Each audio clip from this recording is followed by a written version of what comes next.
Hello everybody, I'm Cantonese Cat. Hey everybody, Cantonese Cat here. I don't have my usual mic, so bear with me. I just want to give you an update. I made a video a few weeks ago.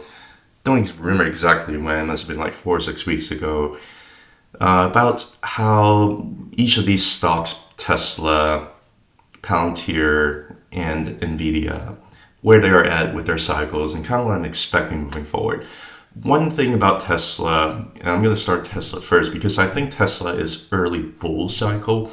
And the way that I really use to determine that is to look at the 20-month moving average on the Bollinger Band on a monthly. So the Bollinger Band on a monthly is going to show you the median here, which is the 20-month moving average. In general, in a bear market, you're going to have the 20-month moving average sloping down or flat, and it could serve as resistance. That's exactly what happened throughout 2022, 2023, maybe even a little bit into 2024 as well. Now, when that happens, and whenever it flipped from negative sloping to positive sloping, and wherever you have a Bollinger Band squeeze, followed by an expansion, and if the positive sloping is serving from resistance to support, this generally means that I think we're at the dawn of a new bull market. And I was pointing out as far as back in like July, August, September, where I think there's a change of behavior when it comes to Tesla. And it's very similar spot where you're at right now as opposed to where we're at right here. You know, where you have like a little bit of a negative sloping flat 20-month moving average. It's flipping from resistance here to support. You had a little bit of a Bollinger Band squeeze here, and you have an expansion followed with price going up and following with the 20-month moving average going up as well. All of this right here is basically telling you that, hey, maybe there's room for Tesla to go up even a lot higher. A couple other things to look at would be, I do have a Gann chart here on the monthly, and the way I drew it was on the log scale 360 and 10. And you can see how great market symmetry this has had over the years, ever since the inception of the IPO for Tesla. It really has just broken through the arc here, backtest the arc, trying to get to the next arc, got rejected, pushed through, backtest the arc and angle here, and push through, right? Got rejected here, the arc initially, pushed through, got to the next arc, got rejected here for about 3 years, and eventually, over the last few months, we had a change of behavior where we just kind of pushed through, backtest the arc over here perfectly in October, and in November, we have a very great giant candle over here. The great giant candle over there actually was able to break through the 0.786 like it's butter. It just kind of got up there.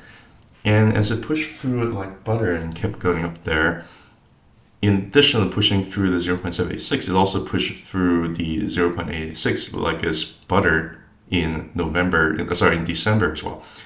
Now, I made a post on X and also talk a little bit about Tesla too. Last time, whenever it pushed through the 0.786, there's a good chance that it's going to make some all-time highs.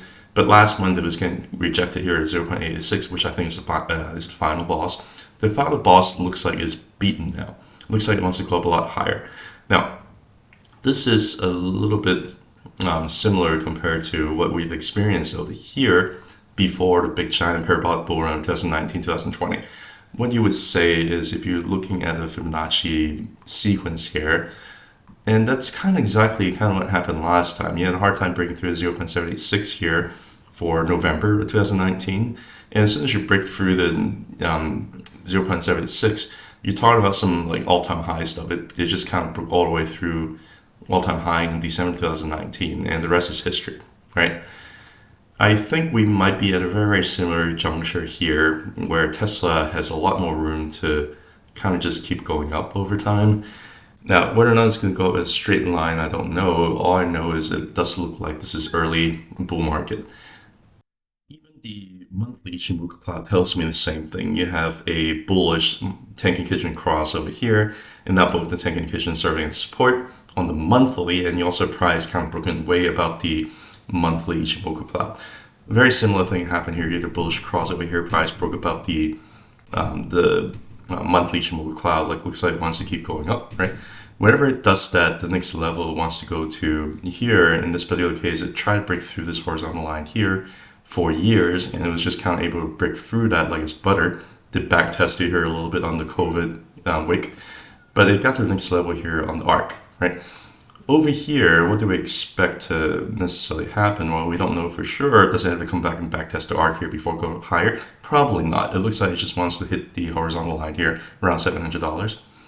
And we'll see how it reacts there. I think that we probably end up getting rejected there at first, trying to have to come back and kind of, find some kind of support underneath that. If you ask me where exactly is support going to be, I think it's going to be anybody's guess. You could potentially kind of hit up there, even get a little bit over to the 1.414 log fib, around $741, or just get rejected at $700. It could potentially come back test the 1.236 around $577 to cool down before further bullish continuation. It could also come back down to a previous all-time high here as well. All of these are not surprising. Or it could go back up to 700 and just kind of come back to backtest to 1.618, $600. Well, these are linear fibs, by the way. Or 1.414 around 540, or even 1.236 around $488. All of these things are possible before further bullish continuation, or it could end up just kind of correcting through time sideways here before breaking through to the arc up here. Regardless, I think that we're probably not going to hit any major resistance maybe until around 500-600, but really maybe like 700, 740. I think those are probably going to be the major resistance. You're also going to have some major resistance here from the previous all-time high, around 414.5, but whenever you have something like this, parabolically speaking, you might not have the previous all-time high as that bad of a resistance. So we'll see. It looks like it wants to break through. You see how each stock has their own personality. Last time, Tesla didn't really care about its previous all-time high, just kind of pushed through, right? Did back test here a little bit, but last time it didn't really care. So it's an early bull cycle, so I'm very bullish on Tesla moving forward. You might feel differently about the fundamentals, about the valuation and all those things, but I just don't really know about any of that, because the charts are not really showing me anything concerning, because I still think that institutions and whales are very, very heavily in, and they've been accumulating here for about 3 years, and they're ready to push the stock up a lot higher. That's what I think about Tesla. Now, you think about what I think about Palantir. That's a very, very tricky stock. Right now, pre-market is up another 6%. Right now it's around $81.50. It's absolutely insane. Now, I made a video basically many months ago, basically saying I'm seeing some parabolic move behavior here around September, October, whenever people are saying, be scared, it's going to come back test some things back in the 30s, whenever it was in the 40s. And I was like, I don't know, this really looks like a very much of a parabolic breakout. I would not buy Palantir here. I would not buy whenever the monthly candle is way outside the upper Bollinger Band. But this is what I mean by like a mid-cycle bull market behavior, because here you had a parabolic bull trend that just got started. This is early bull market behavior. We have the 20-month moving average flipped from negative sloping to positive sloping. And right now you finally have a Bollinger Band expansion here on the monthly, where price goes up with upper Bollinger Band expansion, and lower Bollinger Band is also expanding all the way down to the negatives. These are generally what happens during mid-cycle. So does it mean that I think price won't come back down to like the 60s? Or even, right now the upper Bollinger Band on the monthly is 60.40. I think it's entirely possible for it to come back down and touch the upper Bollinger Band before further bullish continuation. I don't like to buy things whenever they are just way outside the upper Bollinger Band like this. But you also have a Marubasu candle here in the month of November where there's like no wick here at all, which favors the next candle being bullish continuation. We are overextended, and this is what happens during wave 3. This is what happens during like the mid-cycle bull market, where things just kind of blow out of proportion and everybody kind of expects it to pull back, but it just doesn't. So I'm just going to let it do its thing. I'm not going to get in the way or anything, because I think that over the next few months, it probably end up continuing going a lot higher. And don't bet against the bull trend. That's what they say, like trend is your friend, right? Even if you believe that Palantir is way overvalued, even if you believe that Palantir should not be justifying at these levels based on the current metrics or what have you, I would still not bet against it. The reason why is because it's very much a parabolic bull trend. It's breaking some very important fib levels here. It could end up finding some pretty important resistance level at the 1.414, $104, or at the 157, which is the 1.618 log fib level. And it can very well hit these levels before any major resistance is felt. it could get up to the 1.618, 1.414 and just kind of get stuck there. That's exactly what MicroStrategy is doing right now. It's just kind of shot way up there to between the 1.4 and 4 and 1.618. It's just kind of stuck there right now. I think Palantir is possible for it to kind of get all the way up there to the 100 to the 150s and just kind of get stuck up there. That's where it looks like it wants to go. Now, again, I'm not saying that it's going to go up in a straight line. It can very well come back down and touch and have a wick or have a candle close right around the upper Bollinger Band. Is entirely possible. Upper Bollinger Band right now, again, $60.40. Entirely possible for it to touch there. This is physics. It follows gravity. So I wouldn't buy Palantir here, but there's also no reason for me to sell because of the parabolic nature of the stock. It could just keep shocking everybody and just keep going up. That's the nature of it. If you're talking about how parabolic this could go and how irrational this could go, just look at what happened with Bitcoin during the very, very parabolic cycle from 2015 to 2017, right?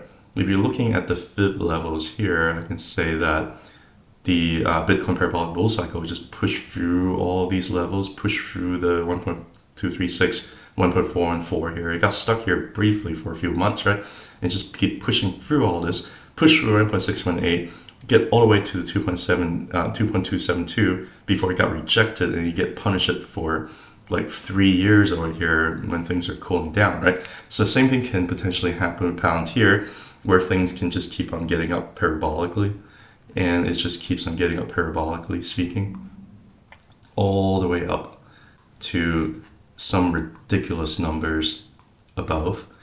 As imagine if Palantir doesn't care, and if it gets just so irrationally that it goes up to the 2.272. I'm not saying that's going to happen, but $593.88.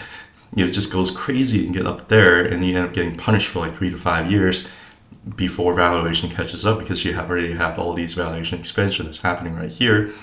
That's entirely possible. I'm not saying that's going to happen. It could very well end at like 104, 157, or even at $342. It's not Bitcoin, right? Bitcoin is this got a completely different beast, right? Palantir, whenever it gets up here to the few hundreds, you're talking about like a $1 trillion market cap, which is insane to think about. But I'm just going to be a little bit skeptical of the bears right now because of how parabolic bull trend is. I'm not going to get in the way. That's what I'm trying to say. But this is a perfect example of mid-cycle behavior where things can just keep going a lot higher and it can just keep shocking everybody, right? The late cycle stock that I've been talking about is Nvidia.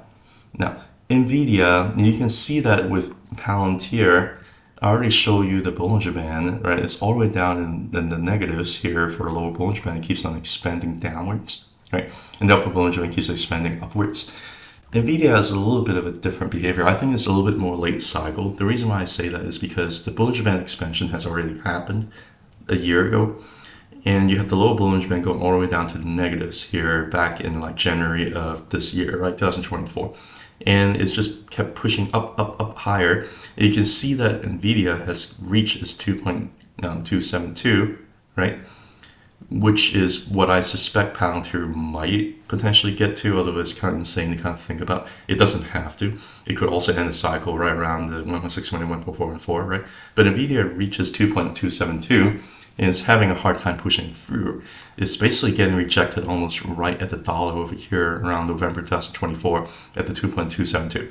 So why do I say it's late cycle behavior? Well, whenever you have Bollinger Band kind of come back from the dead, from negatives all the way back here to the positives, that's when you really think about, hey, the trend may be exhausting here.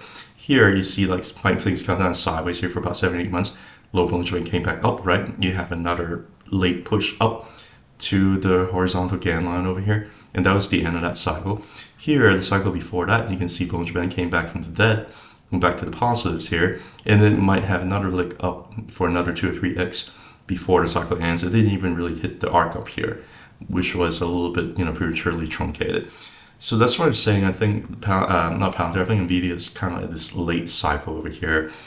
It might still have another lick to push up higher, and I don't think by any means that Nvidia is done. I think Nvidia probably end up hitting at least the 2.618 around 227, or even higher up in around 350. I think Nvidia has enough juice to kind of push up there a lot higher. But the issue would be that it's no longer as parabolic as it was before. Like the 10x days are over. I think it might have another 2 or 3x to go before the cycle is over. That's kind of what I'm seeing. I see a very, very similar spot where we're at right now, where we're just kind of breaking through again. After getting stuck underneath for about 4 months, we're breaking through. Like over here, we got stuck underneath again art here for about 6-7 months. We broke through, and it just gravitated up to the horizontal gain level up here, right, during the last cycle. The same thing I think is happening. It's probably going to gravitate up here to the horizontal gain level up here, which is going to be around 350, and that could be the end of the cycle. I don't know. It could prove me wrong. It could just keep pushing up, and the Bollinger Band can re-expand. It can keep pushing up, and it can hit like 4 figures. Nothing has to be set in stone, but I do think that most likely it does have another leg up higher to finish up the late cycle and anywhere from around 200s to 300s, and that could probably be the end of the cycle for Nvidia. It's my best guesstimate, if you will, and this is based on like Bollinger Band behavior. This is based on whether or not it's getting a little bit exhausted. You can also look and see whether or not it's a little bit exhausted by looking at the monthly RSI too. You can see the RSI has just kind of been overbought here for months and months and months, and you're kind of seeing very, very similar behavior here, where you have the RSI starting to get really exhausted. Price kept going up higher, but RSI keep going lower, right? Price kept going up higher, RSI just kind of stayed the same. Here, we're experiencing some very, very similar things here. Price kind of keep going higher a little bit. Oops. Price kind of keep going higher here a little bit. But you can see that RSI is kind of going a little bit flat and maybe even a little bit negative here. So you have a little bit of bearish divergence that's building up. So those are kind of my thoughts for these 3 major stocks. I think, again, all 3 are bullish, but they're at different points of their cycles. And I just want to give you an update about what I think. Thanks so much. Have a good one. Bye.